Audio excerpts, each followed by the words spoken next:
Across Israel, the streets are erupting. From Tel Aviv's Hostages Square to highways across the country, hundreds of thousands of Israelis are demanding one thing: end the war in Gaza and bring the hostages home. End the war. Release the hostages. This isn't fringe dissent. Democracy Now! Reports that over 1 million people joined these protests nationwide, with 500,000 in Tel Aviv alone. It's the largest demonstration in Israel's history against its own government. We turn now to Israel, where over 500,000 people protested in Tel Aviv Sunday to demand an end to the war in Gaza and for the Israeli government to reach a deal to free the hostages in Gaza. Over 1 million people took part in protests across Israel as the families of Israeli hostages called for a nationwide day of stoppage. Please release the hostages, bring them home, and stop the war. What sparked this unprecedented outpouring?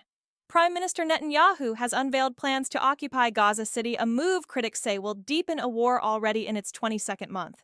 CBS News reports it could require mass mobilization of reservists, even as families demand a ceasefire. Outrage has grown after Prime Minister Netanyahu revealed plans for a new military offensive in some of Gaza's most populated areas. For many Israelis, this is personal. Families of hostages have waited 681 days. Some have already lost loved ones in captivity. As one father screamed at the Tel Aviv rally, "Scream. Enough," he says. Democracy Now!'s Aaron Zevi reports the protesters blame Netanyahu directly, saying he is stalling negotiations just to cling to power. Israeli Prime Minister Benjamin Netanyahu blasted the protesters, saying, quote, "Those who call to end the war, delay the hostages' release, and guarantee the horrors of October 7th will return." Hundreds of thousands in Israel demanded during a nationwide strike, blocking major highways and lighting bonfires, loud calls for their government to listen. Jeremy Ben-Ami of J Street, who just returned from the region, says Netanyahu isn't the same leader he was a decade ago. He's thrown in with Israel's most extreme far-right ministers, men who follow in the footsteps of figures once banned from Israeli politics. Well, I think there's two things I would say. One is that he's thrown in his lot ideologically with the most extreme people in the Israeli political ecosystem. I mean, these are folks that are beyond the pale. They follow in the footsteps of Jewish terrorists like Meir Kahane and the Jewish Defense League that have been banned in Israeli history from politics and were banned from the Knesset.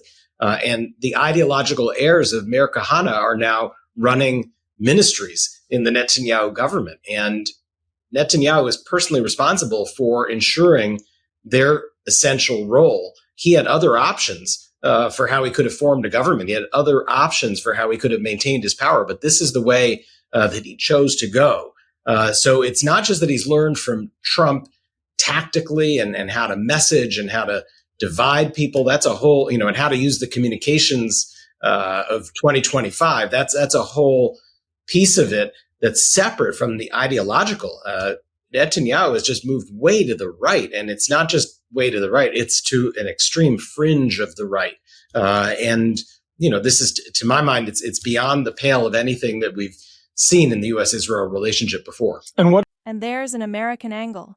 Ben-Ami warns that Netanyahu has learned from Donald Trump mastering division, weaponizing anti-Semitism, and adopting authoritarian tactics. They both have very, very ethno-nationalist, racist, anti-democratic approaches to politics, but it doesn't mean that they're birds of a feather. I do think there's things to be exploited there. There are differences and there are gaps there that could lead to Trump deciding he's had it with Netanyahu and to press him to stop in Gaza and to stop with some of the policies that he's about to implement.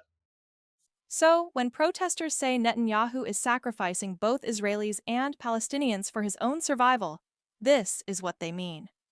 Stop the war, stop the government from sacrificing our hostages, sacrificing basically us and the Palestinian people for its own political gain. Despite threats, a new generation is rising.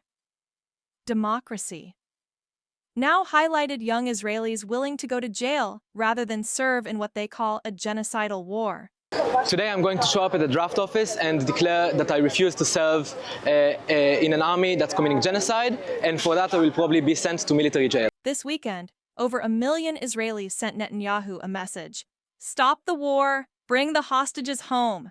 They're risking water cannons, arrests, even prison.